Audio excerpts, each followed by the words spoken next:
Hola a todos, esto es Partiendo de Cero. Como siempre, es un placer tenerlos acá y en esta oportunidad nos acompaña el señor Bian de Biase y por supuesto también el señor Felipe Izquierdo, que estoy seguro que muchos de ustedes ya ubican.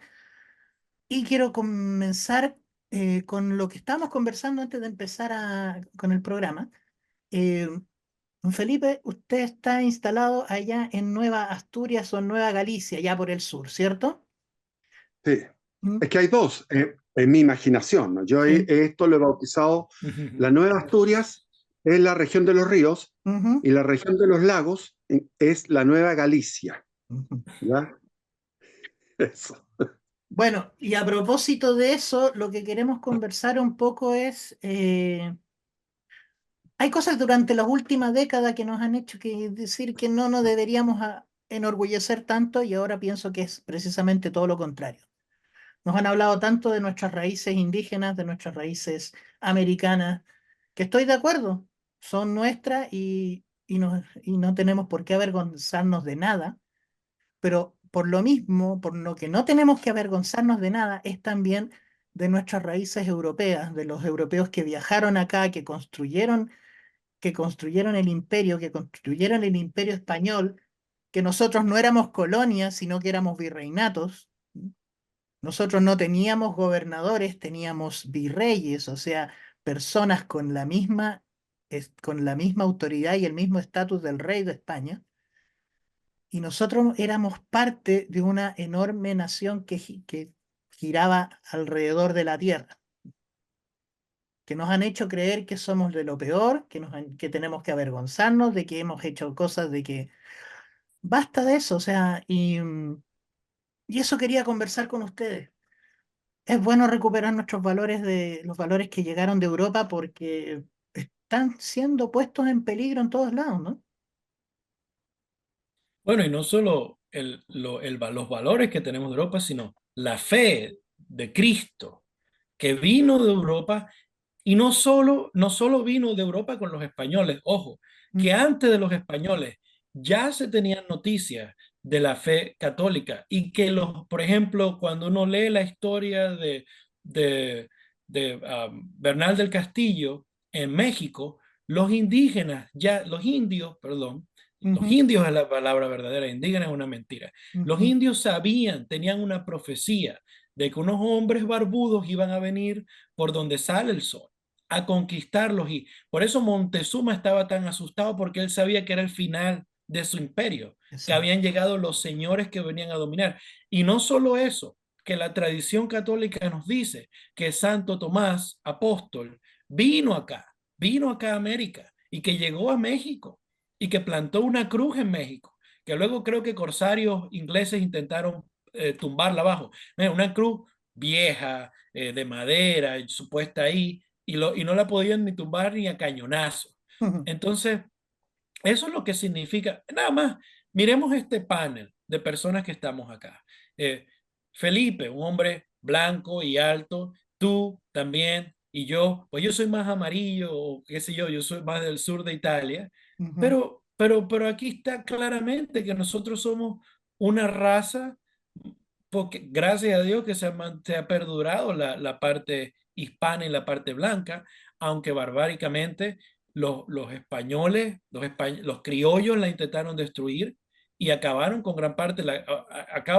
Anoche acabo de terminar un capítulo de cómo empezó la guerra de secesión en Nueva España, lo que ahora es México, y lo sangriento que fue y cómo fueron inmediatamente en contra del hombre español a destruirlo, asusado el pueblo por curas, por el cura Hidalgo y otros curas.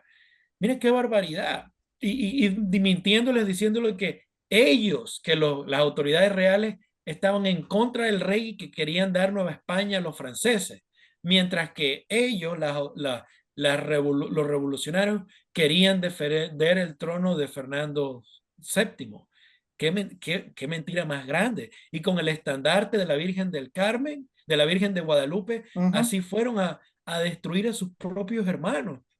Esto es una mentira. Si ustedes me dicen que somos un pueblo forjado por los españoles y bajo el dominio español Los indios y los negros, te lo creo. Pero a mí no me vengan con ese cuento de que, ay, somos todos hermanos, hijos del mestizaje. Pues sí, hay un mestizaje, qué sé yo, hay una mezcla de razas. Especialmente uno lo ve más claro en países como de donde yo vengo, en Venezuela.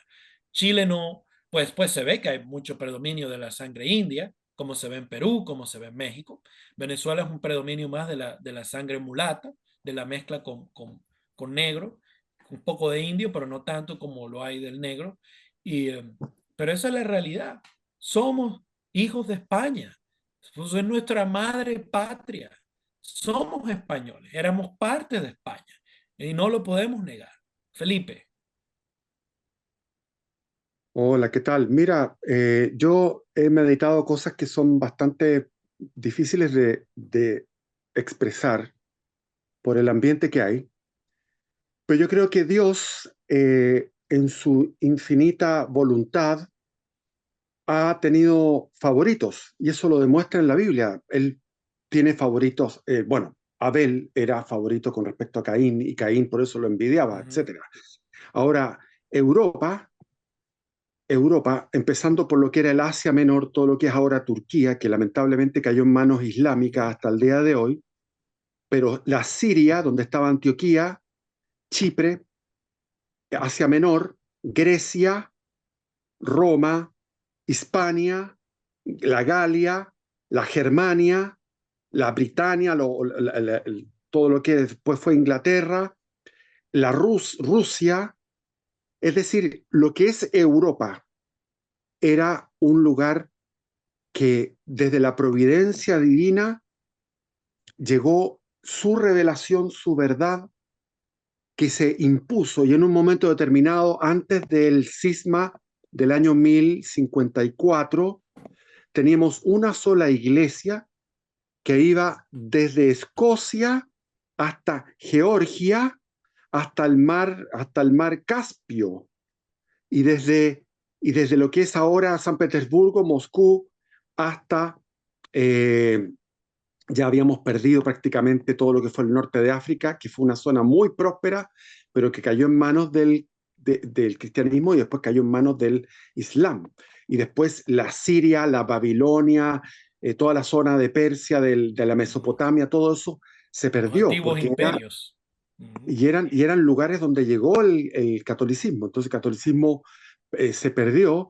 Después, curiosamente, se fue perdiendo después de lo que fue el cisma. Cuando los orientales rompen con Roma, pareciera que viene una especie de karma, donde ahí llegan los turcos que venían desde de las estepas de lo que ahora es Turquestán, todos esos lugares, de ahí, de esos lugares que terminan en Entán, Afganistán, Uzbekistán, Kirguistán, todos esos países. Desde ahí venían los turcos que se convirtieron al Islam, y finalmente esta raza maldita de los turcos tomó Constantinopla finalmente, porque había entrado a los Balcanes. En los primeros siglos entró a los Balcanes, y después en 1453 toma Constantinopla. La gente se refugió en esta catedral, esa iglesia de Santa Sofía, que ahora es una mezquita, y ahí se suponía que estaban amparados, pero no sucedió tal. Eso se repite mucho en la historia. Y, y Europa no solamente hay una raza hermosa con distintas bellezas, como puede ser la griega, la rusa, la española, la latina, la germánica, etcétera, sino que también venía un dharma, que llaman el dharma es el significado de lo positivo. Había una acumulación de excedentes, hablemos en términos económicos, había una acumulación de excedentes espirituales en lo que fue el siglo V de Pericles en Atenas, lo que fue la historia del pueblo elegido, del pueblo israelita, lo que fue Roma, que venció a Cartago. ¿Por qué venció a Cartago? Porque Cartago eran peor que los romanos, en el sentido que Cartago tenía adoración a dioses que comían bebés, que había que ofrendar bebés. Entonces Cartago era inferior a Roma, y Roma derrota a Cartago, y Roma derrota a los galos, porque los galos también estaban en una inferioridad, y Roma se impone y recoge todo lo que es lo griego, y después viene el aporte de Israel a través del cristianismo y la revelación de un solo Dios. Entonces, finalmente, Europa es una juguera, llamémoslo así, una batidora, donde entran distintos elementos que vienen desde los sumerios, los acadios, los babilónicos, los persas, los griegos, los fenicios, los egipcios, los israelitas, en la península ibérica estaban los tartesios, los íberos, los celtas, ¿me entienden? Entonces, todo esto es una cosa que viene desde los sumerios y desde Egipto y va enriqueciéndose yendo hacia donde se pone el sol. Y finalmente tenemos el drama de la invasión islámica a España, y España tiene 7 siglos de reconquista, y esos 7 siglos de reconquista le da una musculatura al pueblo castellano, y al pueblo aragonés, y al pueblo de León, y al pueblo asturiano, y al gallego, y al portugués. O sea, la península de Hispania agarra una fuerza tan grande que son capaces, una vez que expulsan a los moros, a los árabes, o sea, a los islámicos, en el mismo año en que toman Granada y se termina con esta ocupación, esta invasión de 7 siglos del Islam, en ese momento esa fuerza épica del español, que traía también en su sangre la metafísica de Aristóteles, la poética, la República de Platón, la Eneida, la Ilíada, la Odisea, traía la Biblia, traía 1000 cosas. Y La eso, suma teológica. la suma teológica, entonces traía tantas cosas increíbles, un resumen, y era el Renacimiento además. Entonces también había una valoración de todo lo que era la parte de la antigüedad. Entonces, estos hombres del Renacimiento que venían de triunfar contra los islámicos, se les presenta un nuevo mundo y llegan y engendran una vastedad. Y ahí que yo he estado recién viendo en YouTube a un hombre que se llama Marcelo Gullo, que es un argentino que sale en YouTube, que me lo habían recomendado. Yep. Tengo que cargar esto porque se me está acabando. Entonces, Marcelo Gullo habla de que nosotros estábamos en una especie de transatlántico. Entonces, la monarquía católica española era un transatlántico, y después con la independencia nos transformamos en unas lanchas, y en unos botes, y algunos en canoas, Es una piragua. en piraguas, Es sin correcto. ánimo de ofender, por ejemplo, los países. Recuerda, y te recuerdo, Felipe, además, esto tú lo sabes muy bien, además que el espíritu español, también adiestrado en los misterios de la fe católica, que querían llegar, el objetivo de Colón y del Imperio Español era tratar de llegar a Jerusalén por el otro lado, para conquistar Jerusalén y acortar los días en un milenarismo que es católico. Porque al conquistarse Jerusalén, pues los días se acortan porque ya pues se va a acabar el mundo. Pero no ocurrió de esa forma. Que consiguieron todo un continente. ¿Y qué hicieron? Evangelizarlo. ¿Dónde se encuentra una batalla más admirable que la batalla de Cortés contra el imperio de Montezuma? Con menos de 500 hombres fue y conquistó un imperio de ¿cuántos millones de indios que tenían? Y que Era no el más, tenían, la gente dice, oh, pero ellos tenían... México era el lugar más poblado de toda Exacto. América. Y Sí, pues, ni siquiera tenían como... decían, tienen armas de fuego. Oye, pero esas armas de fuego, ¿cuánto te tardás en cargarlas?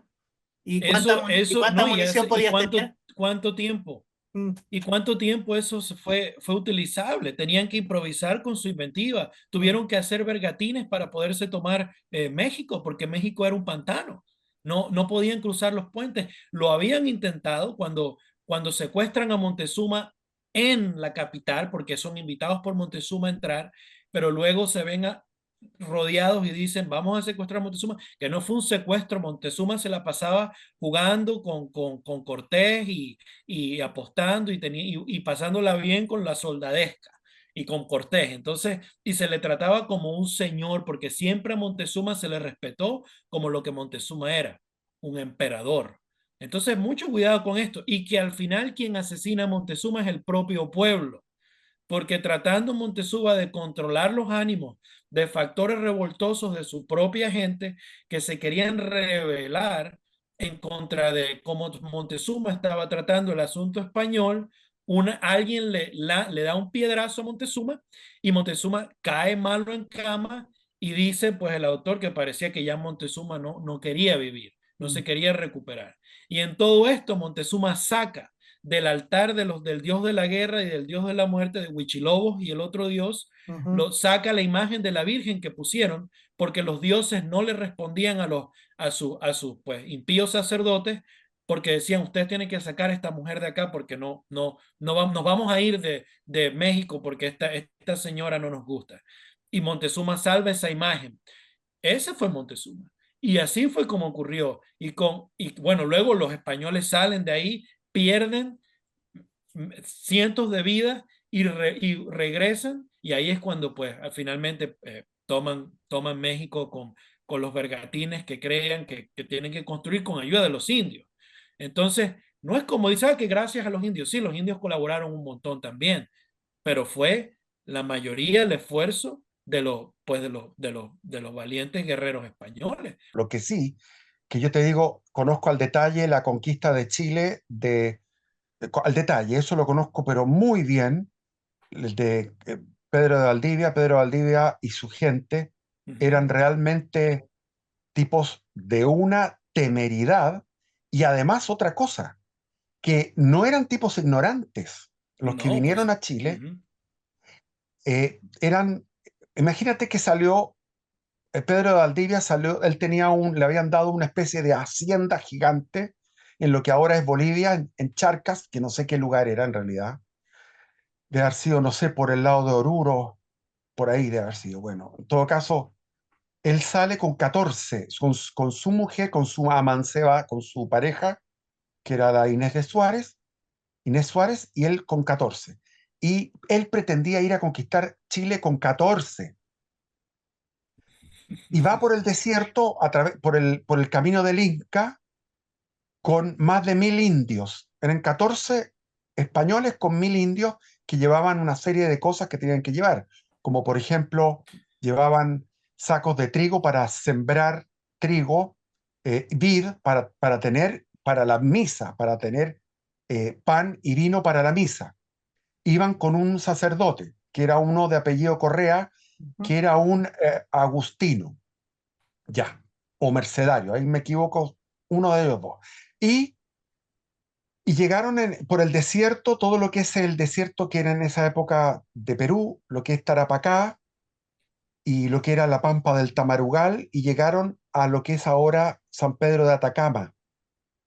Y en San Pedro de Atacama, estos 14 se enfrentan a los del pueblo, que eran alrededor de 1000 indios, y van y los vencen en lo que es el Pucará de San Pedro de Atacama, Ujú. y ahí se queda un tiempo Pedro de Valdivia disfrutando del lugar y tomando aliento, porque después de San Pedro de Atacama venía el desierto de Atacama, que era la sequedad más grande. Y era una odisea poder ir por el camino del Inca, llegando a unas aguadas, pero las aguadas eran de gotas de agua, y en algunos puntos, en lo que es la cordillera de Domeico actualmente.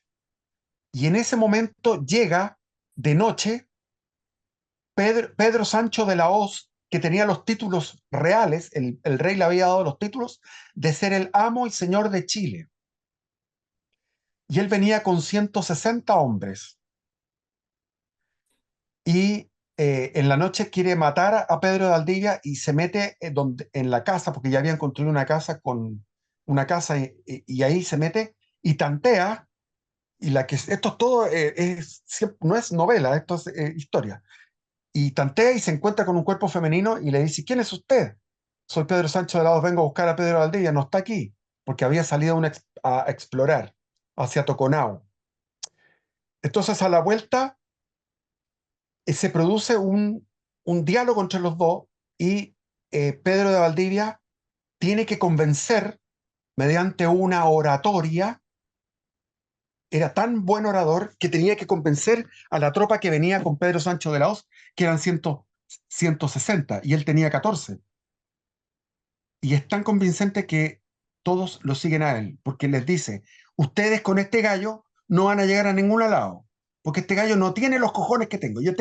Yo peleé en la batalla de Pavía con el emperador en Italia, peleé en esto, peleé en lo otro, tengo esto, tengo otro, y voy a hacer esto, y lo demás allá. Les habló, y lo dio vuelta. Y a Pedro Sancho lo tomó preso, que tenía los títulos legítimos, lo tomó preso y le perdonó la vida. Y después lo volvió a traicionar en otro momento. Pero uno va viendo cómo era Pedro de Valdivia, cómo eran estos gallos, eran tremendos. O sea, Y, ahí está. Sí. asimismo, como describes a Pedro de Valdivia, asimismo te puedo dar razón de Hernando Cortés. Mismo talante, hombre de honor, hombre muy astuto para la política, o sea, muy inteligente, pero muy refinado, ¿me entiendes? En el sentido y valiente, aguerrido, que no les importaba. Mientras Cortés estuvo presente en Nueva España, no hubo problemas en Nueva España, porque los indios lo respetaban. Él No, y era hacía labores humanitarias, uh-huh. su riqueza. él, él era el garante de la paz en México. Y por eso empezaron, por supuesto, a conspirar inmediatamente en contra de la figura de Hernando Cortés, que tuvo que ir hasta de regreso a España a defenderse, porque es que siempre terminan, los que le hacen bien a la corona, los que le hacen bien a Hispanoamérica o al mundo hispano en general, siempre terminan en un juicio de su honor antes de morir, como hacían los egipcios, pero que los egipcios lo hacían cuando ya uno moría a ver si uno era digno, honorable o no honorable, digno de cual sea, los egipcios no tenían. El juicio de residencia, Exactamente. que todos se sometían a eso, todos. Eso es muy Uh-huh, buena política. Aquí debería haber un uh-huh. juicio de residencia para todos los funcionarios públicos. Todos, o sea, Así tú es, sabes que vas a tener un juicio al final de tu, claro. de tu desempeño. Y mira que ese espíritu, el de Pedro de Valdivia, el de Hernando Cortés, y podríamos dar otro ejemplo. A mí me gustan mucho ellos dos, me parecen los más caballeros. En Venezuela no hay una figura de la conquista tan clara como fueron Pedro y Hernando, pero ese es el espíritu hispano. Esa es la gente que viene acá a quedarse. Esa es la gente que viene acá a conquistar y a traer instituciones profundamente tradicionales, españolas, y al ser españolas son católicas, porque así es que es. ¿Y qué tenemos ahora? Unas republiquetas bananeras que no se sostienen por sí mismas, con constituciones que tal medianamente sirven y con unos políticos que desde la época de la independencia tienen una moralidad, pero una moralidad que la moralidad que puede tener el diablo. Entonces, somos españoles, por supuesto, y hay que recuperarlo, hay que volver a nuestras raíces. Sin duda, éramos todos españoles. Imagínate que los indios quechua defendieron. Imagínate que después de la batalla de Ayacucho, que fue la última gran batalla, el año 1824, donde ya no había tropas de línea, o sea, las tropas que defendían al rey de ejércitos regulares ya no existieran. Y en Ayacucho, de los 6.000 que lucharon por el rey, había 5.000 que eran quechuas y que en su partida de nacimiento eran españoles, nacionalidad española, que hablaban quechua y que después de la batalla siguieron peleando años en la sierra peruana en contra de estos que llamaban ellos herejes impíos, porque ya se había corrido de boca en boca las atrocidades que habían cometido en Pasto, en la Uh-huh. Guaira, ¿cómo es? ¿La Guaira se llama? La Guaira, Sí, La Guaira, en Caracas, se me olvidan los nombres, pero en el río Magdalena, es decir, sí, hubo alrededor, eso es Santa Marta, Cartagena, hubo- toda zona realista. Yo soy de Maracaibo y todo está cerca, esta es la toda misma esa- zona. o sea, hice ahora un video sobre Bolívar. Hay 5 genocidios, Ujú. 5. Y esos 5 genocidios no pasan inadvertidos. Ellos mismos lo cuentan, los mismos oficiales independentistas lo van Claro, narrando. Lo mismo sí, que los revolucionarios franceses contaban las atrocidades que hacían en la Vendée contra exacto. los contrarrevolucionarios. Entonces, Ujú. eh, había una unidad, ahí había un bienestar. La gente de Pasto era una gente que desde 1585 que había sido fundada la ciudad, era una gente que tenía distintos cultivos. Se organizaron 20 comunidades en torno al pueblo. Cada comunidad se especializó en ciertos productos de tierra fría porque ya estaban en altura, y había otros que estaban en las tierras más bajas, que eran tierras calientes. Es decir, tenían ganado, más de 30.000 cabezas de ganado vacuno que fueron expropiadas por los republicanos, por los y separatistas, pero ellos tenían un bienestar que venía desde 1585.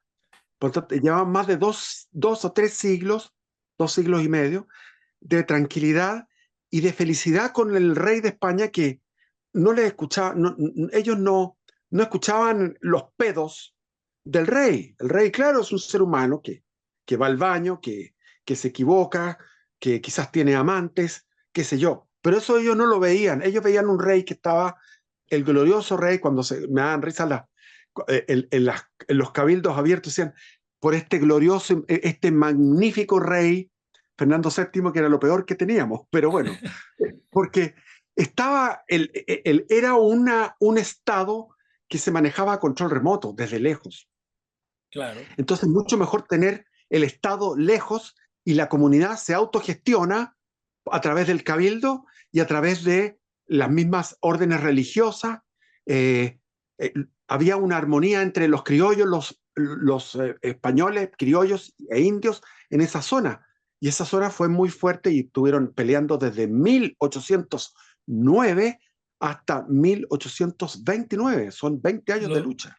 lo mismo que pasó, bueno, si tú vas en Venezuela, que lo nombraste ahora, Coro fue la capital original de Venezuela, hasta que luego conquistan Caracas, que estaba llena de indios. Y fue difícil porque es un valle.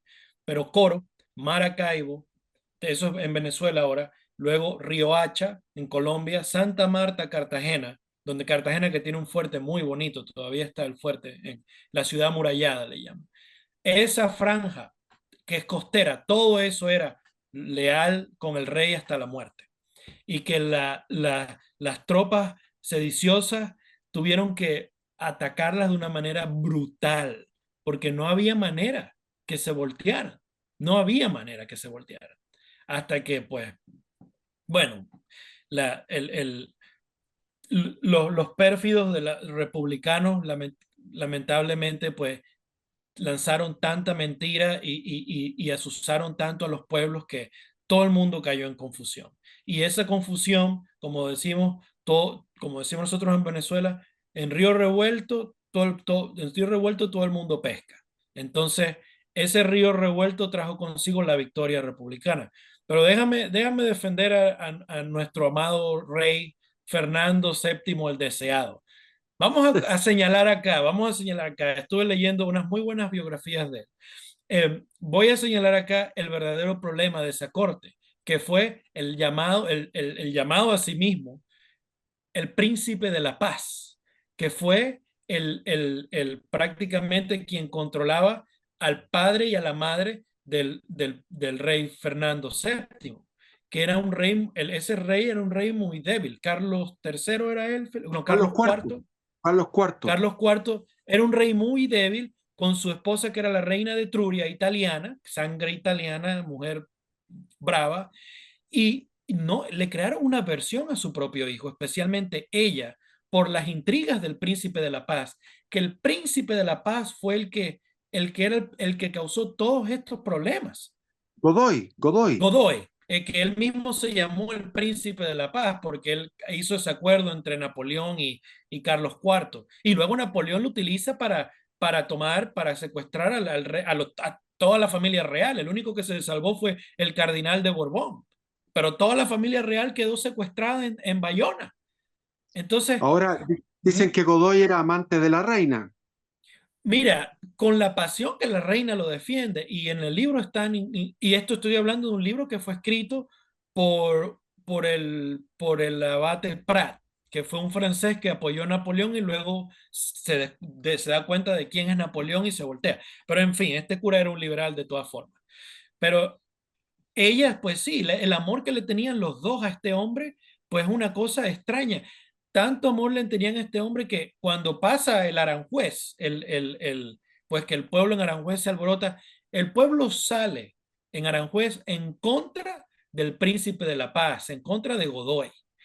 Y es al que quieren y el pueblo lo captura. Y gracias a Fernando VII, ese hombre se salva. Imagínate lo benigno del pobre Fernando VII que tuvo una vida tan trágica. Entonces, ¿qué es lo que pasa? Que el rey abdica por sí mismo porque se asusta, pero el pueblo nunca hizo nada en contra de él. Se asusta porque le agarran a su favorito, pero el pueblo nunca fue en contra de las majestades reales, de la majestad católica, nunca fue. Se asusta, abdica y luego inmediatamente dice que abdicó bajo presión. Eso no es verdad. La verdad histórica no te dice que fue bajo presión, porque el pueblo español no se rebeló en contra de su rey, se rebeló en contra de la corrupción del príncipe de la paz. Y luego ahí es cuando Carlos IV nos enreda con Napoleón, porque él va y le dice a Napoleón, ayúdame a regresar al trono. Cuando Fernando VII ya tiene relaciones con Napoleón y está intentando casarse con una pariente de Napoleón, una de sus sobrinas. Entonces, y el pobre, bueno, tal vez yo sea muy condescendiente con su Alteza Fernando VII, pero es que el pobre príncipe crece en una corte que está llena de intrigas, una corte donde todo es una intriga, todo es una mentira. Él no puede confiar en nadie. Y cuando finalmente pasa todo lo que pasa y recibe su corona y recibe su cetro y su país, se encuentra que cuenta con muchos traidores dentro de su propio gobierno. Entonces la historia del pobre, por eso lo llamo el pobre Fernando VII, es una historia de traición, es una historia de intriga y es un Y bueno, hombre. Ujú, claro, Felipe.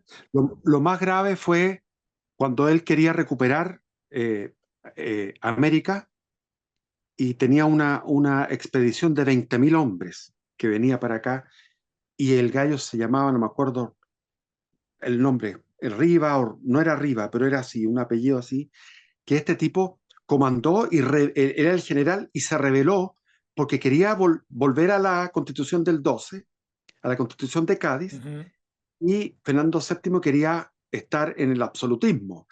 Ahora, uno general después claro. de la batalla, la única salida que tenía era ceder, no le quedaba otra, porque pero él no podía ver debajo del agua cómo estaba la sedición tremenda de los liberales, de las logias masónicas Claro. en el ejército. Entonces, incluso Rusia le regaló unas naves, y las naves fueron La Santa Alianza. La Santa Alianza. la Santa Alianza, le regalaron unas naves como para congratularse, pero ellos tenían que elegir, y este Fernando VII envió a unos expertos en naves, en barcos, y los tipos escogieron las peores, porque no querían que las naves atravesaran Claro. el charco, no querían que llegaran a América. O sea, Y eran ahí ves, y ahí ves la mano masónica. La mano totalmente, masónica. eran antipatriotas totales. Entonces, esa famosa, la María Isabel que se capturó en Talcahuano fue la mejor cita, que pasó a engrosar la primera escuadra chilena, Ujú. pero realmente vino después un momento de una pequeña república liberal en 1820, duró pocos años. Después volvió el poder absoluto, pero después volvió de nuevo la parte liberal cuando él dejó a su hija, la Isabel II, y así vienen las guerras carlistas. Es decir, España ya estaba carcomida por dentro. Qué pena. No, y mira, Así como y acá. mira, y mira lo que pasa, ahí tengo un comentario sobre la Constitución, porque cuando la Junta se crea, la Junta de Sevilla, ellos vienen con esta Constitución que nadie pidió, nadie hablaba, nadie en España estaba en contra del rey y de su poder absoluto que llaman, que en España estaba muy bien regulado por las leyes, por todo. O sea, el rey nunca ha tenido poder absoluto en España. El rey siempre ha tenido control de las cortes. Como siempre se dice de, bueno, una conversación con Carlos V y Enrique VIII, entonces, o Francisco I de Francia, pero que están hablando sobre, cuando yo estoy en Francia, pues yo si quiero subir los impuestos, pues los subo. Y Enrique VIII, pues si yo también quiero subir los impuestos, pues los subo. Y Carlos V es como, pero yo no puedo hacer eso, yo tengo que pedirle permiso a las cortes. Y de ahí a que las cortes se decidan a lo buen hispano, ¿no? Siempre se decidían y salían buenos arreglos. No es que intentaban bloquear al gobierno, porque había una armonía. Pero esa es la realidad del asunto. El monarca español estaba controlado por leyes y no solo por leyes, por su fe católica, que era el baluarte, el estandarte y la limitación de cualquier exceso que un buen rey puede tener.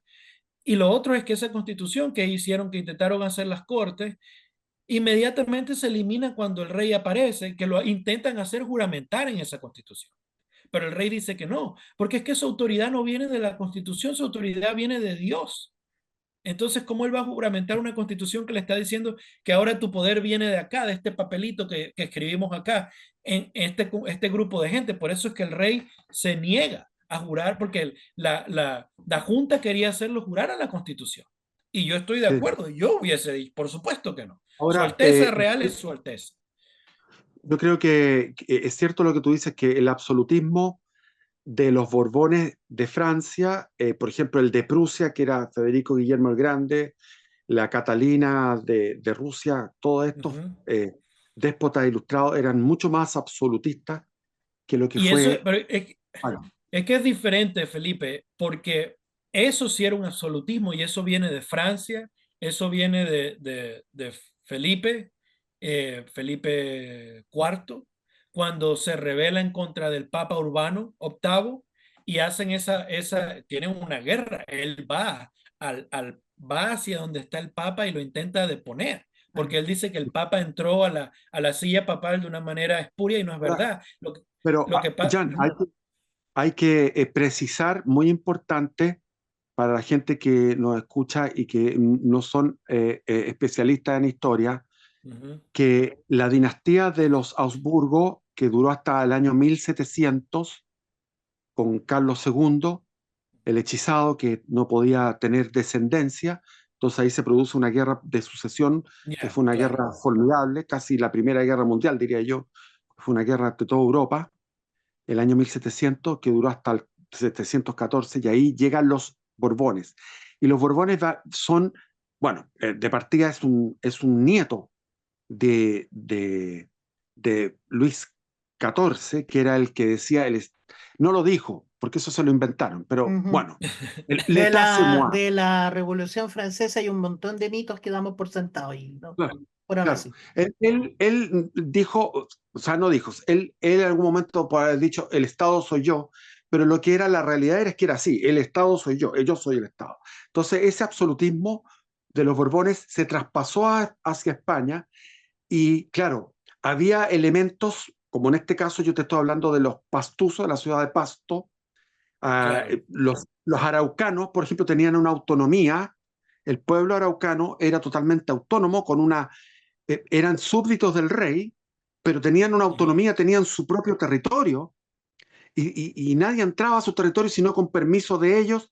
Entonces había un montón de comunidades indígenas que después pelearon en contra de la república porque ellos estaban bien con el rey Entonces había una serie de elementos que venían desde antes de los Habsburgo, que eran elementos medievales, llamémoslo así, que era Claro, de sí, totalmente contrapeso de poder, medievales. que eran poderes que se contrapesaban y que no había un solo poder. Ahora, con los Borbones van minando esto. Y el que más hace daño es Carlos III, que es el que después de Felipe V viene Carlos III. Y Carlos III es un tipo que gobernó 20 años, que cometió dos errores graves. Primero, expulsar a los jesuitas, lo que fue un crimen de lesa humanidad, porque arrancó de las comunidades a los que estaban evangelizando, educando, tenían hospitales, iban misionando por el norte del norte de México, o sea, el sur de Estados Unidos. Todo eso era obra de los jesuitas. Tenían las misiones del Paraguay en Chile, tenían eran los que producían, por ejemplo, vidrio, pólvora, fierro, etcétera. Tenían un adelanto tecnológico, etcétera, etcétera. Entonces, expulsar a los jesuitas significó generar un vacío y un dolor, porque los jesuitas eran era una bisagra aceitada y tierna y cariñosa, era una bisagra entre los criollos ricos y los peninsulares pobres que llegaban a gobernar. Y ojo, no todos los peninsulares, no todos los puestos los ocupaban los peninsulares, también lo ocupaban Los criollos. criollos, Pero, claro. pero los jesuitas eran una bisagra, eran un factor de unión. Entonces, Carlos III se sabe que era masón. Entonces, cuando llega la masonería a lo más alto de la corona española, genera un daño muy grande y crea las intendencias donde hay un poder mucho más vertical. Y entonces ellos mismos, a través de estos errores de profundización del absolutismo, a través de eso ellos están colaborando los mismos reyes del Borbones a lo que viene después. Ahí te veo. Y lo otro que en este punto, que los jesuitas, como tú bien señalas, la inspiración masónica del rey, los jesuitas siempre fueron los enemigos jurados de las sociedades secretas. Y alguien que detestaba a los jesuitas y que los admiraba al mismo tiempo fue el señor que empezó el iluminismo alemán, que fue el iluminismo alemán quien infiltra la masonería, y es el iluminismo alemán que pasa la masonería de un ente pasivo y, y entelequio y de misterios y de brujería y las cosas raras que hacían a un ente activo. La masonería se desborda como un ente de subversión, como lo fue el comunismo, pero el comunismo lo fue abiertamente. La masonería siempre lo hizo de manera secreta. Sí es verdad lo que tú dices, pero vemos que las instituciones españolas se mantuvieron, incluso hasta el tiempo de Fernando VII, de una manera Sí, sólida. Sí, sí. no habían grandes abusos, incluso cuando uno mira, yo incluso tengo acá el libro que te dice todas las cifras de cuánto dinero entraba en los virreinatos y cuánto dinero se quedaba, cuánto dinero salía, pero lo que ganaba, no, nunca tuvimos números negativos. Todos los números eran positivos. Cuando se hace la suma y la resta de que hay que pagar este y aquel, y estos son los números del año antes de que la revolución empezara. Solamente Mira, hablando en un aspecto cuando tú, económico. si tú analizas, bueno, hay una teoría que me parece correcta que dice que las revoluciones se producen en una época en que hay una prosperidad, hay un desarrollo económico Ujú, y este desarrollo económico se frena. Yo esto lo ujú, aprendí por mi hijo que lo consultó en otros estudios y me parece muy correcto porque la Revolución Rusa, Nicolás II estaba haciendo progresar a Rusia, se generó una ujú, burguesía, se generó industria en San Petersburgo, en Moscú, había una serie de adelantos, sobre todo en las ciudades. Y resulta que viene la guerra del 14, viene la Primera Guerra Mundial y salen derrotados, qué sé yo, bla, bla, bla, y ahí ujú. viene la frustración. En Chile tuvimos un desarrollo económico que se frenó con el segundo gobierno de la Bachelet, con su sus modificaciones tributarias, cuando aumentó La los reforma impuestos, tributaria, lo se produjo recuerdo. un Estaba yo, frenazo. sí, Y la Bachelet pasó perfectamente piola, y ahí vino Piñera, Piñera, y al segundo año de Piñera, segundo creo que fue así, por ahí, sí, viene el estallido. El estallido porque la gente estaba frustrada porque siempre estaba todos los años cambiando de coche o mejorando el patio de la casa, y Claro. los hijos podían ir a la universidad y todo eso. Estaban todos ascendiendo, subiendo en su nivel. De repente se cortó. Y en América pasó lo mismo, porque si tú analizas el siglo XVIII, el siglo borbónico tiene esa parte negativa, pero tiene una parte positiva, porque Carlos III, que te dije que era masón o simpatizante, no se sabe exactamente, porque ahí no se puede creo que era simpatizante. Creo que nunca se ha simpatizar. podido comprobar que algún rey de España haya pertenecido, bueno, capaz estos últimos, Pero ¿qué pasa? pero bueno, Era, era simpatizante de todo eso, y también era del claro. despotismo ilustrado, era todo por el pueblo, todo para el Pero pueblo, sin pero el sin el pueblo. pueblo. Pero resulta que si tú ves Que la esas son administración doctrinas francesas. Sí. Doctrinas francesa, francesas. ahora, si tú ves cómo fue el desarrollo económico en el siglo XVIII, Ujú. fue increíble. O sea, yo te digo, la parte que yo domino aquí en Chile, porque conozco al detalle acá la historia de Chile, aquí hubo unos gobernadores extraordinarios, entre ellos el papá de Bernardo Higgins, Ambrosio Higgins, que era un tipo de una vitalidad para trabajar, que fundaban ciudades nuevas, poblados nuevos que hasta el día de hoy existen, ciudades nuevas. Incluso estaba pensando en traer cultivos del trópico para que, a ver si se ambientaban en Chile. O sea, eran tipos muy proactivos. O sea, hay un desarrollo económico formidable en el siglo XVIII, producto de las políticas de los Borbones, y esto se frena cuando viene en 1818, viene el problema en España, que es la guerra por la independencia, donde mueren 1 millón de españoles, no es poca cosa, y mueren 300.000 soldados franceses. O sea, fue una guerra tremenda. Entonces ahí se suspende eso, se suspende. Y la burguesía criolla, eh, ellos dan su ¿cómo se dice? Su obediencia a Fernando VII en las juntas, en las primeras juntas de 1810, pero de ahí hay un grupo que va minando todo esto y va comiéndose a los moderados, que simplemente querían tener una poquita mayor autonomía. Era una cosa muy suave lo que se pretendía. Es que Felipe Entonces, no había, desde el principio, cuando uno mira la historia de la revolución, no había necesidad de juntas. Teníamos instituciones y teníamos las personas encargadas al momento.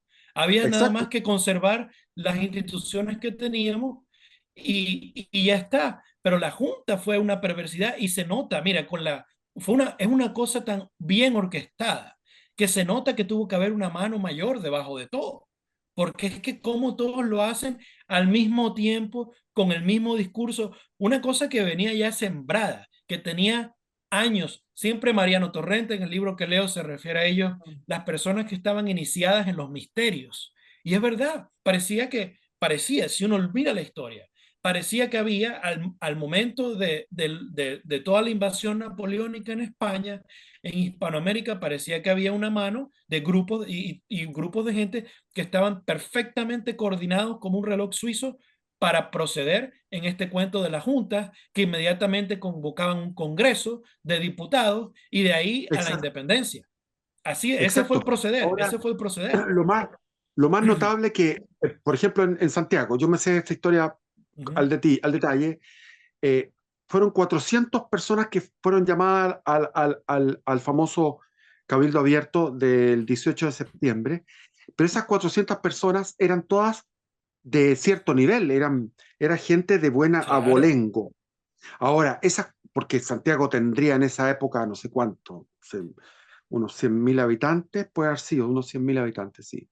Y de ahí 400 es una pequeña parte de la población. No fue una asamblea popular, porque eran los pijes, eran los señoritos los que Claro, estaban en esta cosa. Pero de esos señoritos, de los 400, llamémoslo así, para que nos quedemos con ese número, de esos 400 no había más que, estoy haciendo una ficción de números porque no hay un dato exacto, pero yo te puedo decir que no había más de 30 que eran exaltados por la independencia.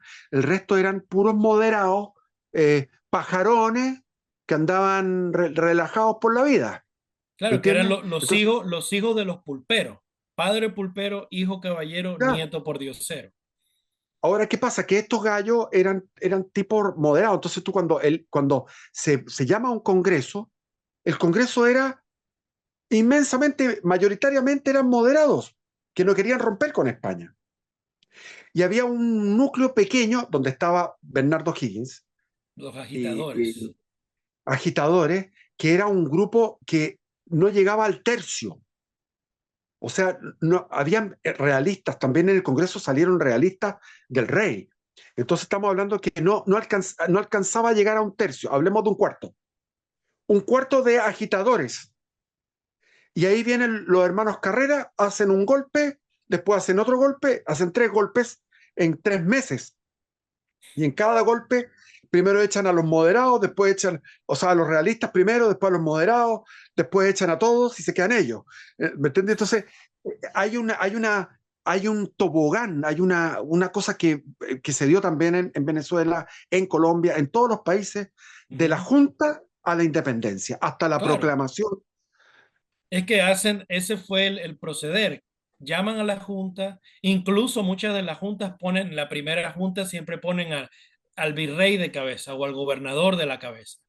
Luego sacan al gobernador, luego sacan a este, sacan a todo el mundo y al final se queda Bolívar, se queda O'Higgins, que O'Higgins, bueno, O'Higgins tiene un final trágico. A mí me gusta mucho la historia de O'Higgins porque muere muy O'Higgins devoto murió bien, ¿ah? y O'Higgins arrepentido. murió arrepentido. Así es, por eso Murió me gusta arrepentido. O'Higgins. Yo siempre lo pongo, lo salvo, porque muchos dicen, algunos historiadores dicen que Bolívar murió arrepentido. Yo no lo creo. Yo no, algunos dicen, otros dicen que no.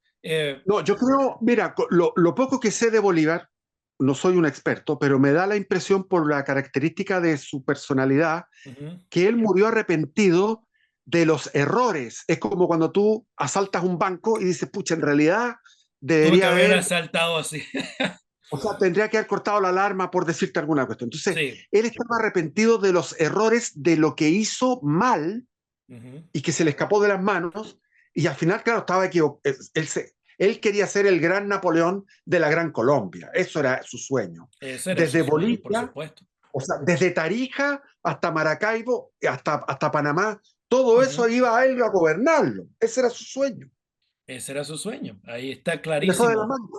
Él recibió la extrema unción, pero la extrema unción no tiene poder No, no de tiene. curar si es que Y tú no no, estás arrepentido. y exacto, si no es que tú eres un penitente, un pecador penitente, pues eso no te va a servir de nada, al contrario, es un sacrilegio. Es un sacrilegio. Va, En cambio, exacto, entonces, O'Higgins murió arropado con el hábito franciscano, se arrepintió de todos los hijos naturales que hizo, se arrepintió de muchas cosas. Entonces él probablemente está en el cielo. Pero, por ejemplo, José Miguel Carrera no pero es que quiso ese era un recibir demonio, ese era un no, demonio, no quiso recibir los sacramentos y murió con soberbia, claro, a lo sin Voltaire. sacramentos. ¿Te das cuenta? Entonces ahí, en cómo mueren, tú te das cuenta cómo son los tipos. Tú te das cuenta que Salvador Allende murió igual que Adolfo Hitler. Que vivió, igual que vivieron. Es que lo dice el San Antonio María Claret en su catecismo, uno muere como uno vive. El que vive bien tiene una buena muerte y el que vive mal, pues tiene una mala muerte. Es así de sencillo. Y cuando uno dice vivir bien y vivir mal, uno no dice, que uno vive bien en una casa cómoda. No, vivir bien significa cumplir los preceptos, los mandamientos y los preceptos de la iglesia. Vivir mal significa vivir una vida de pasiones bajas, vivir en la concupiscencia de los ojos, de la carne y del orgullo de vivir. Eso es lo que Y de la significa vivir avaricia. bien y vivir mal. Claro, Claro, no, la concupiscencia de los ojos.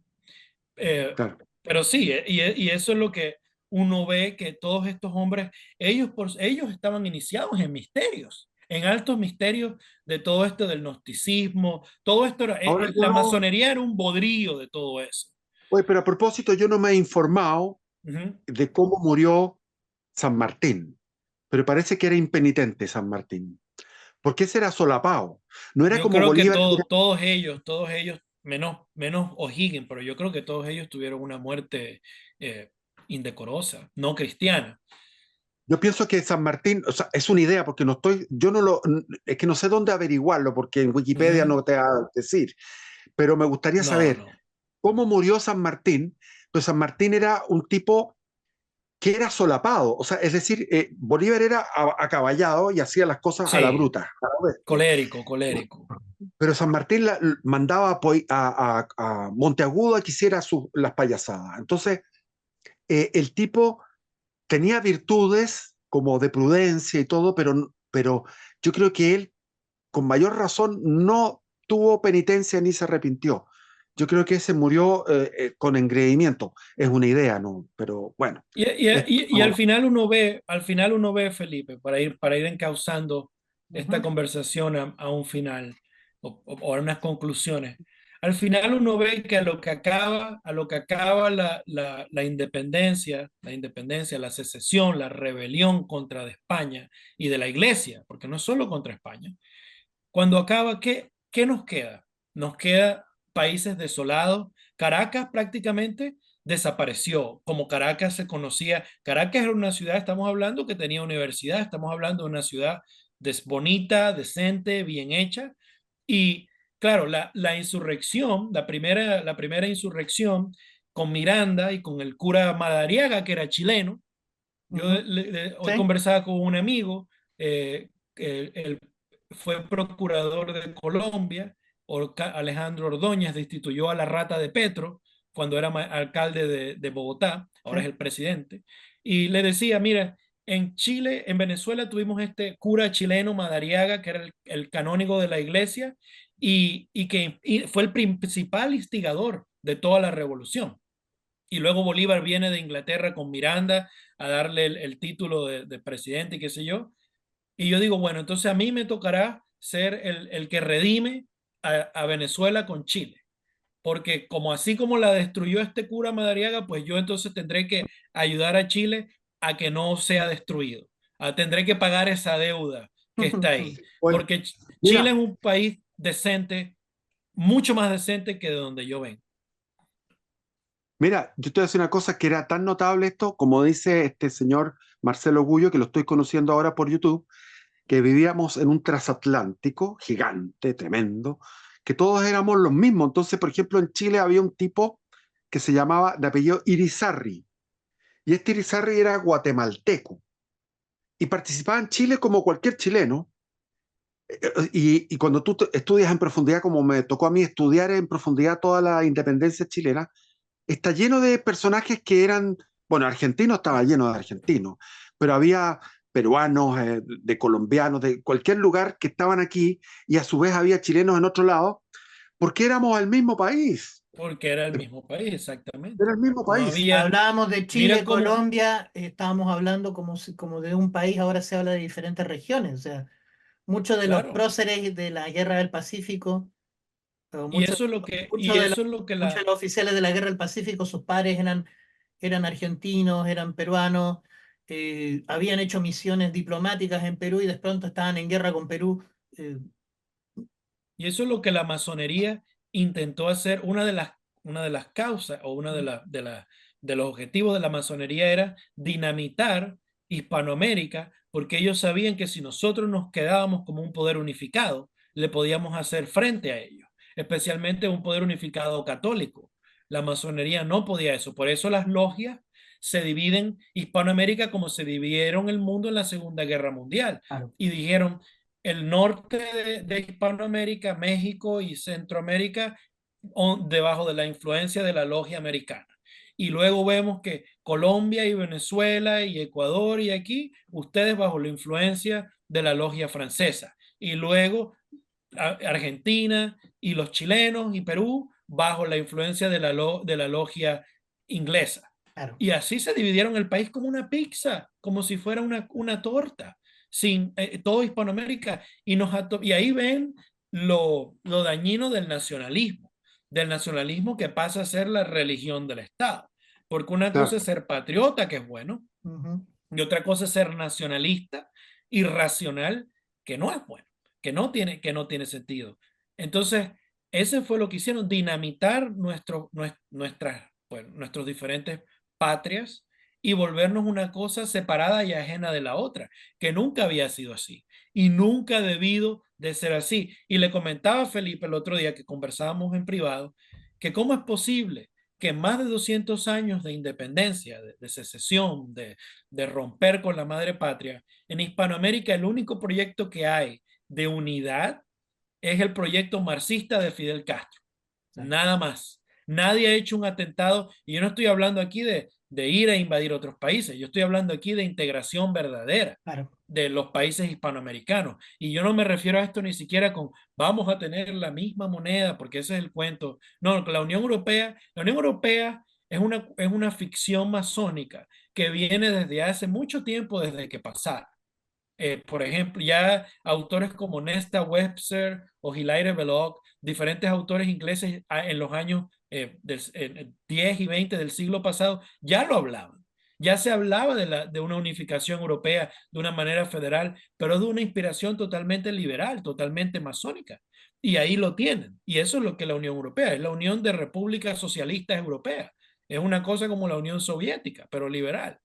Entonces, y eso es lo que nosotros en Hispanoamérica, y digo Hispanoamérica, pero también digo Hispania, o todos los países hispanos, hablando de incluso de Filipinas, que cayó debajo de la pata de los americanos, que eso no tiene sentido, y de España también, por supuesto, incluso portugueses y brasileros.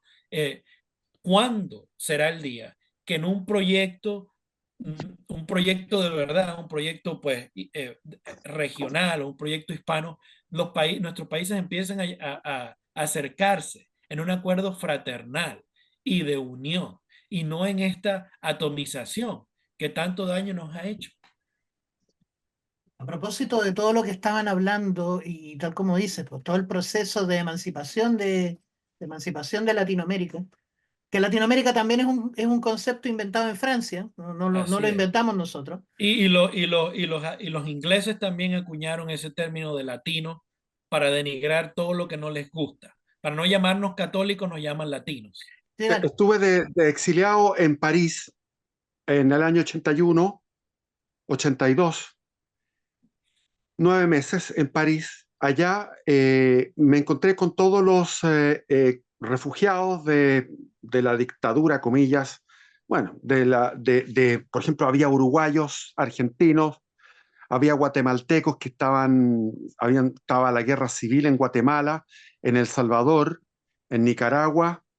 Todos esos lugares estaban afectados. Había colombianos también, me acuerdo. Tuve un amigo colombiano.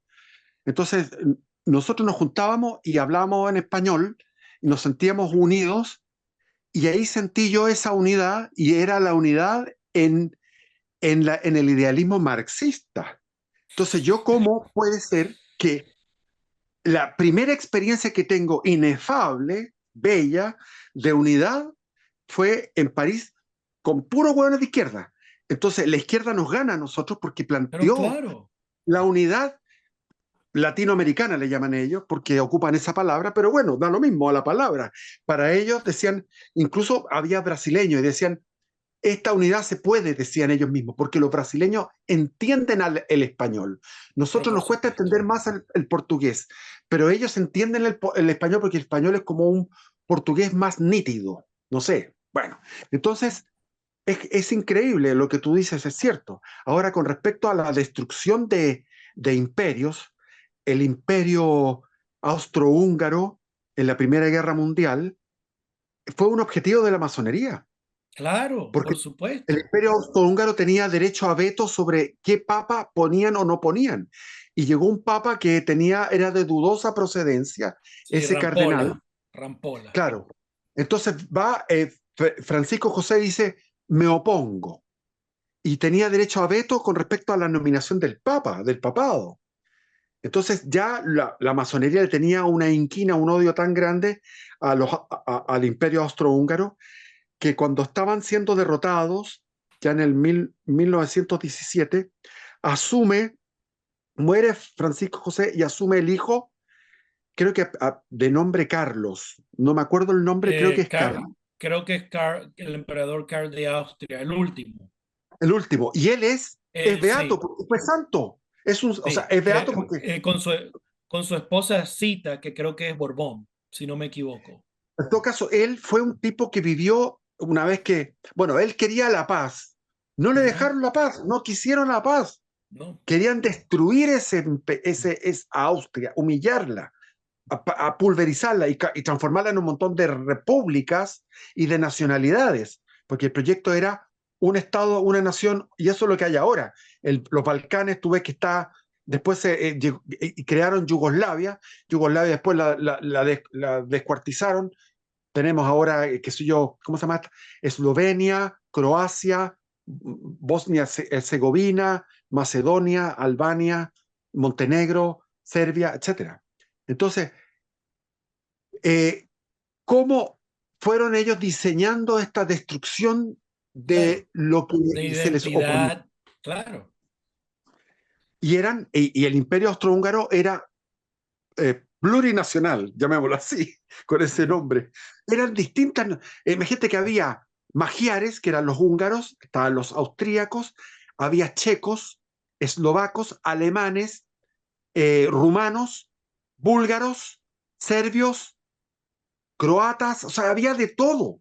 Había Y un montón de Felipe, naciones. incluso cuando uno va a Italia y a la guerra, ellos la llaman la guerra de unificación italiana. Yo lo llamo la guerra de destrucción de los estados papales, porque eso fue lo que quisieron hacer, porque en la mitad de Italia están los estados papales. Entonces, si el norte quiere conquistar al sur, tiene que pasar por la mitad, que era el Claro, imperio, pues, perdón, el reino de, de Nápoles, que fue España en algún punto.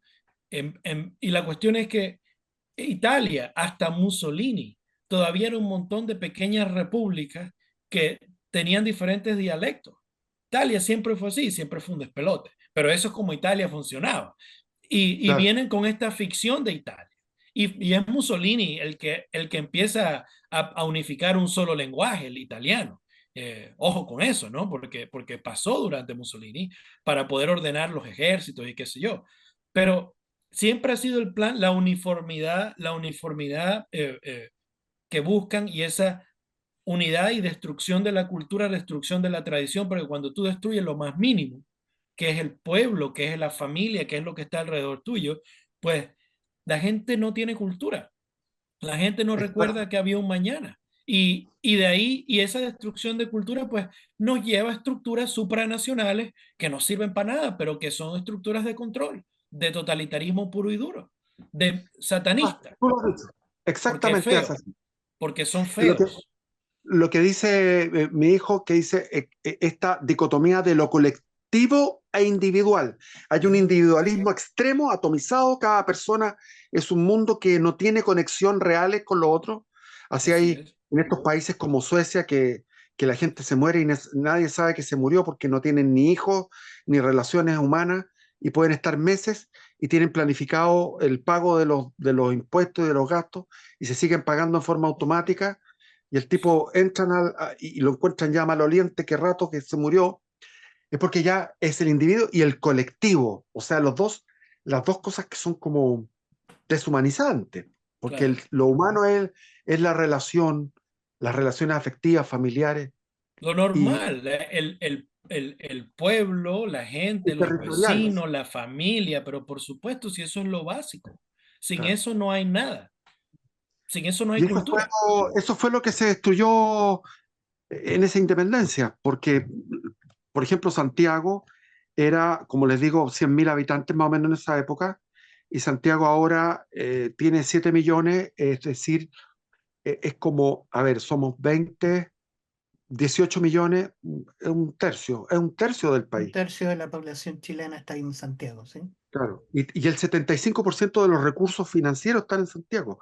O sea, se Y, produce con la república, se produce el centralismo, y y está en otra todos los... cosa, Otra cosa que, hablando de demografía y de Santiago, cuando España empieza a conquistar, ya a sentarse en América, ellos paren a sus hijos y los envían acá. Y España envía más de la mitad de su población, se muda a la América. Claro, España tenía un problema demográfico porque su gente se había mudado a Hispanoamérica.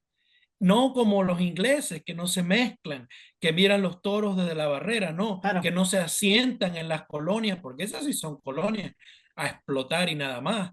Esto no era una colonia, esto era parte de España, tan exacto. parte de España que España la parió. Y también tenían problemas porque de los 6 millones de españoles peninsulares en el siglo XVII, medio millón eran religiosos. O sea, había una Imagínate. vocación a la vida religiosa tremenda. Tremendo, sí. Contrario a lo que sucede hoy, que no hay vocación. Claro. Tenemos tanta gente y no tenemos vocación. Allá no tenían tanta gente, pero la vocación era Ah, grandísima. son dorados. La otra vez estaba calculando que hay un sacerdote como por 50.000 habitantes en estos países católicos. Ujú. Imagínate tú. Por ejemplo, donde yo vivo, el cura tiene 36 capillas, que son capillas rurales, que se visitan una vez al mes, y el tipo no da abasto. Y para más remate, el cura es bueno, no quiero pelarlo, pero de repente cae en cosas que son progres y Es que buenistas. tú sabes cómo es el novusordismo, querido Felipe. Yo por eso, Tremendo. tradicional y con la fraternidad, aunque yo sé los problemas de la fraternidad, no los voy a pelar acá Ujú. porque no es oportuno. Es Pero que yo bueno, tengo, mira, lo que pasa, Jan, que yo pienso que la fraternidad San Pío X tiene una cierta tendencia al sectarismo de, de que ellos, y es natural, porque ellos están con conservan la verdadera misa, la buena, no la verdadera, la buena misa. Y el Novus Ordo es una cosa, es como yo lo he comparado como ir a restaurantes. Cuando tú vas a un restaurante malo, que pagas y quedas con una sensación en el estómago de insatisfacción y no de buen gusto. Eso es lo que pasa con el Novus Ordo, pero sigue siendo una misa válida y sigue habiendo transustanciación. Y a mí, yo soy partidario de no ser eh, sectario en el sentido de que yo voy al Novus Sordo. ¿Por qué? Porque estoy con la señora Juanita al lado, estoy con el Pedrito de al lado, con la gente humilde que va a esos lugares, le doy la mano, estoy con ellos, estoy con ese cura es que yo digo, hacen una lectura bíblica, una lectura del Evangelio, y yo tengo, con toda modestia, pero es que he escuchado muchas prédicas en mi vida, entonces sé que se puede hablar de algo interesante de esa lectura del Evangelio. Y sin embargo, él se va siempre por el lado de que tenemos que ser bonitos, hay que ser bonito y hay que ser bonito, y nada más que eso. Entonces no es hay que bueno, doctrina, eso, no es hay que catecismo. y eso pasa, y eso está pasando también en la tradición, Felipe. Yo te lo digo, yo que soy tradicional, no hay doctrina. La gente no conoce los misterios de la fe. La gente no cree los misterios de la fe. Claro, ¿yo por qué asisto a la fraternidad? Porque yo sí creo que es la misa verdadera. La fraternidad tiene sucesión apostólica porque han continuado los rituales de la misma manera que la iglesia siempre los ha tenido. Y eso es lo que a mí me tranquiliza, que hay sucesión apostólica. En los otros yo no considero que haya validez en la Novus Sordos porque menos que esto hizo Lutero y por eso fue excomulgado. Pero eso es otra discusión, ¿no? Es No, otra, Es otra, otra discusión y antes de terminar quería hacerles una pregunta porque lo he mencionado muchas veces. Los procesos en nuestro continente se dan en bloque. La emancipación vino toda en bloque, todos en un periodo de no menos de 10 años. y empezó por Caracas. Las dictaduras también empezaron todas más o menos en bloque, con una diferencia de 4 o 5 años, y Así es. también con una diferencia entre 4 y 5 años terminaron todas. Y empezó por Caracas también. Y ahora tuvimos nuestro famoso estallido social que hoy día, justo el día de hoy, estamos recordando el día de que el rechazo de la primera del primer intento de constitución. Pero estos periodos, estos estallidos que se dieron también, todos en un periodo de menos de un año, en diferentes, no solamente en América, sino que en otras partes del mundo, también en Hong Kong, en Europa también se dieron. Y eh, todos se dan en procesos como, tal como dice, no puede evitar pensar, hay una mano que coordina todo esto, ¿cierto? ¿Es así? Ujú.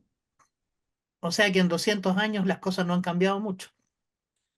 Para nada, seguimos con la misma rutina de tiranuelos y quítate tú para ponerme yo y Mm. saquear el Estado y tratar de cambiar todo y prometer al pueblo y azuzar al pueblo, agitar al pueblo para que salgan y derroquen y destruyan y los políticos se asusten y viene otra calaña de políticos y así vamos.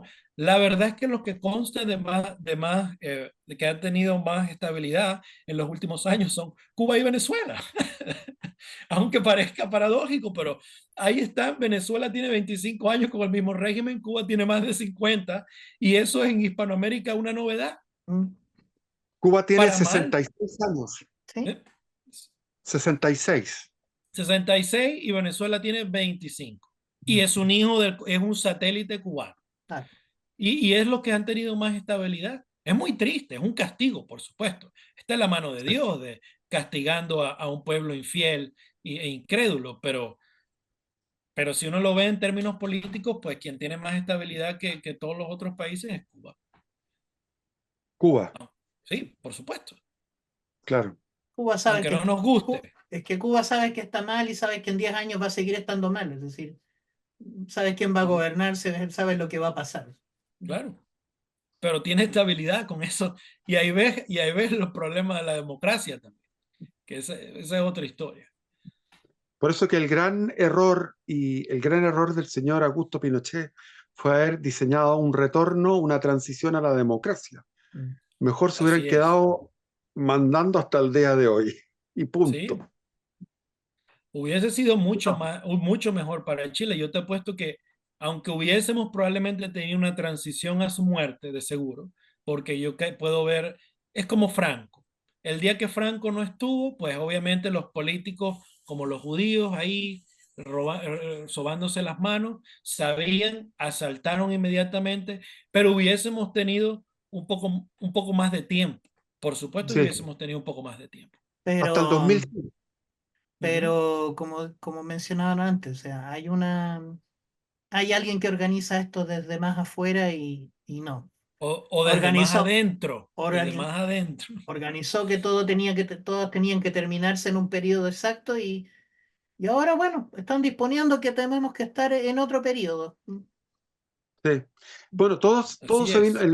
1990 fue el año clave en que cambió todo Sí, hacia el. Y acuérdense de las uvas envenenadas. cierto.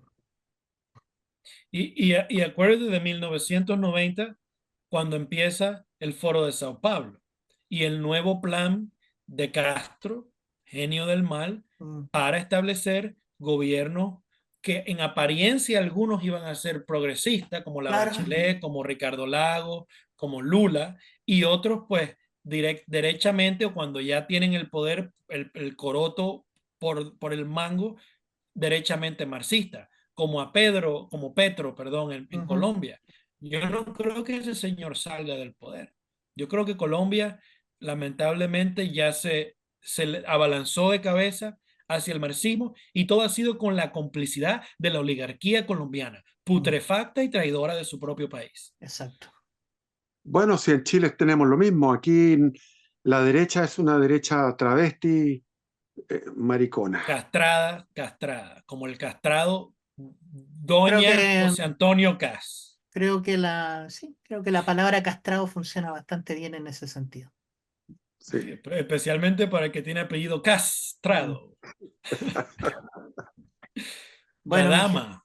mm, Bueno, lo que dicen algunos comentaristas, bueno, esto es obvio, pero lo digo acá, Ujú. que el problema de Venezuela fue que no había una oposición, una derecha fuerte, mm. sino que era una cosa blandengue nomás. Y Nunca, entonces ahí, nunca la ha habido, Felipe, Nunca la habrá. La hubo para el gobierno, digamos, pero en el gobierno de la dictadura del general Juan Vicente Gómez, que hizo muy bien por Venezuela. 27 años en el poder.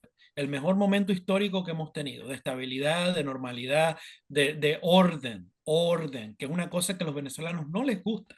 No. A mí me gusta, a mí me encanta, pero el venezolano normal lo odia. Pero yo soy más colombiano que otra cosa. Los colombianos sí creen más en el orden, por sangre, ¿no? Porque Y yo también lo, soy italiano. y yo lo he Y, visto, y yo lo he visto acá, que el colombiano cree más en el valor de su trabajo. O sea, sí, sí, los colombianos son de otra índole. mm, El virreinato de Santa Fe de Bogotá es de otra calaña comparado con la Capitanía General de Venezuela. ujú, Distintos mundos. La verdad es que Maracaibo tenía que haber caído en ese otro lado porque somos mucho más parecidos a ellos. ujú. Pero bueno, el rey decidió que nos quedamos del lado de Venezuela. Y la cuestión es que nunca la ha habido. Cuando se acabó la dictadura del general Marcos Pérez Jiménez, esa fue la última derecha que hubo en Venezuela, una cuestión estructurada, conservadora, católica.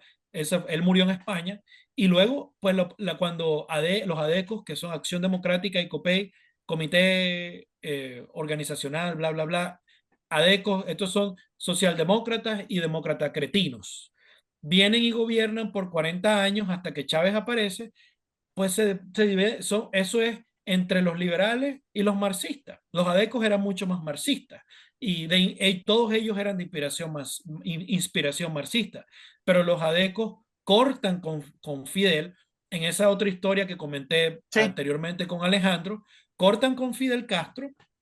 Si quieren saber la historia, vayan al otro video. sí. Y, y se vuelven más como socialdemócratas, mientras que por el otro lado los demócratas cretinos, con su buenismo y su tontera.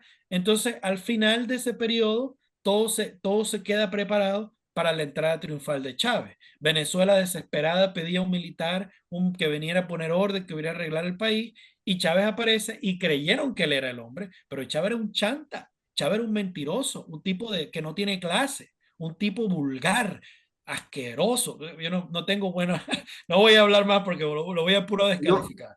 lo que dice mi hijo en un video, comentó de cómo esto es una disidencia controlada porque Corina Machado, cuando se detecta este fraude y la gente sale al día siguiente por miles, era decir, vamos todos al Palacio Miraflores y tomemos la cuestión. Claro. Y no nos movemos de aquí hasta que se acabe. Fue Felipe, como, eso ha pasado tantas veces en la historia de Venezuela y lo voy a recapitular aquí muy, muy breve.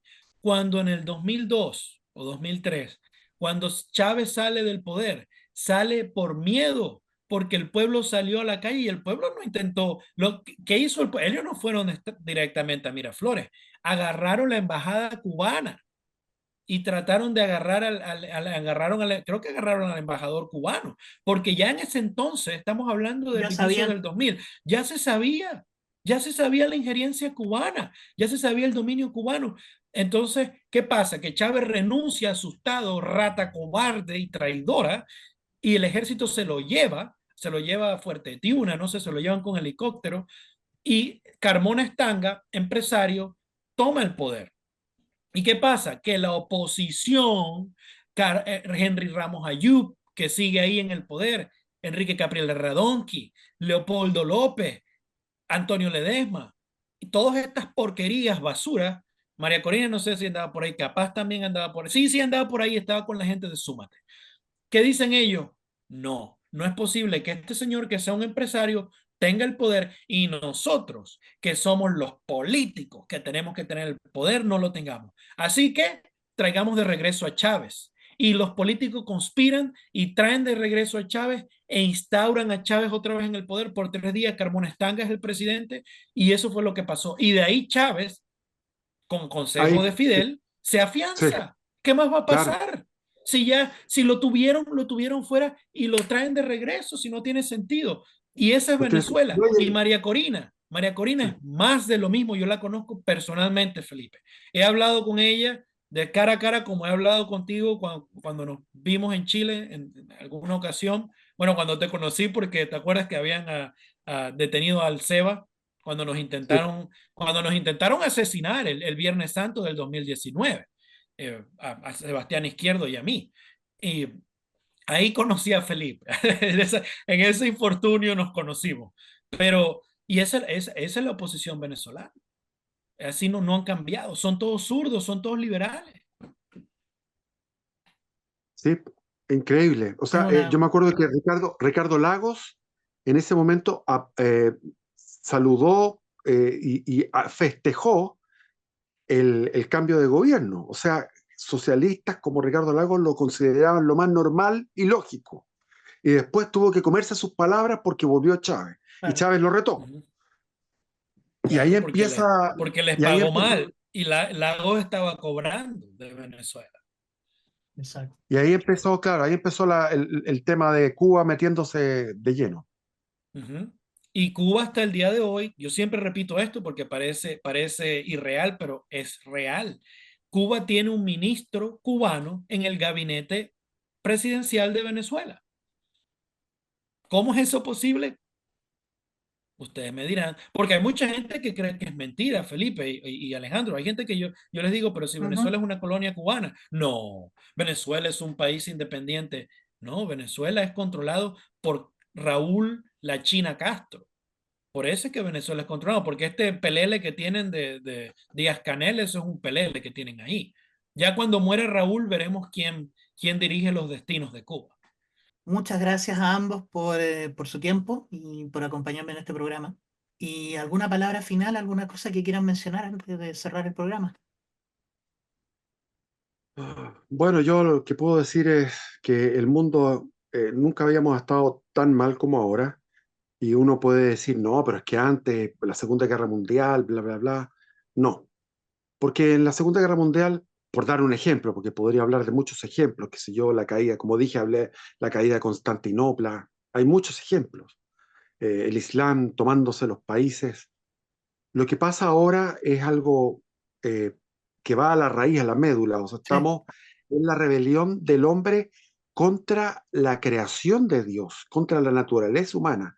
Todos estos movimientos LGTB, etcétera, etcétera, toda esta inmigración descontrolada, la falta de natalidad, el descreimiento, ya no hay fe, hasta en la misma iglesia está el humo de Satanás, como dijo el Papa Pablo Pablo VI VI. el 29 de junio del año 72 expresó eso. Entonces, la situación es gravísima, que o viene la parucía, donde viene nuestro Señor Jesucristo a poner orden y a juzgar a las naciones, o sencillamente esta es la destrucción de la cristiandad europea que conocimos y vamos a vivir una época de catacumbas, una época donde vamos a tener que rearmarnos. En cualquiera de los dos casos, es una situación en la que se exige de nosotros estar en estado de gracia, ir a los sacramentos, tener oración diaria, dejar el celular y dejarlo, ponerlo en modo avión y tener por lo menos en dos sesiones o en una sesión, pero una vez al día o dos veces al día, lo ideal son tres, yo no lo ujú, practico, es imposible. Lo ideal son tres, como lo hacía el profeta Daniel, al amanecer, al mediodía y al anochecer. Puede ser una vez, pero aunque sea una vez o dos veces o tres veces, por lo menos una hora al día dedicada a Dios, es una exigencia que parece sencilla, pero para muchos es muy difícil. Con eso estamos haciendo una buena labor. Pues yo solo quiero agradecer a mi querido amigo y padre de uno de mis mejores amigos, casi mi hermano, porque podría considerar yo a Felipe mi padre también. Felipe Izquierdo, gracias por venir y ser parte de este programa. Hace mucho tiempo que Felipe y yo estábamos conversando sobre hacer algo juntos. ujú. Finalmente se dio mediante Alejandro y me parece excelente y ojalá que este sea el primero de varios y veamos qué otros eh, tópicos podemos tocar. Muy de acuerdo con Felipe, son momentos de oración, de vida interior, de vida espiritual, pero por supuesto de creer en el Dios verdadero, que es uno y es trino, en su Santísima Madre, que es virgen, antes, durante y después, siempre y reina de los cielos. Hay que toda la gente que es decente, incluso si no son católicos, tienen que unirse, tenemos que unirnos, tenemos que trabajar porque nuestros países no se vayan al caño, hay que crear comunidad, hay que trabajar juntos y hay que, como Felipe bien dice, yo lamento que seamos pues parte de la comunidad virtual, pero esta es la manera que tenemos de llegar a ustedes, de llegar a la gente que nos mira y de decirles, miren, vengan acá, súmense. Hay un movimiento, hay un grupo de personas que somos reales y queremos organizar otra gente real como ustedes. Pero nada de quedarnos en las redes y en la tontera y en la farándula. Esto no es así. Nosotros somos gente de verdad, de carne y hueso y que queremos canalizar otra gente de verdad que esté preocupada por el estado de generación en que vivimos actualmente en todas partes. Yo estoy en Kansas y es lo mismo. Felipe está por allá en Nueva Asturias y es lo mismo. Y hablo con mi madre en Maracaibo y es lo mismo. Y hablo con mis amistades en Europa y es lo mismo. Todo está degenerado. Entonces, hay que tener unidad, hay que tener unidad especialmente en la fe, hay que ser fuerte, hay que orar, hay que rezar.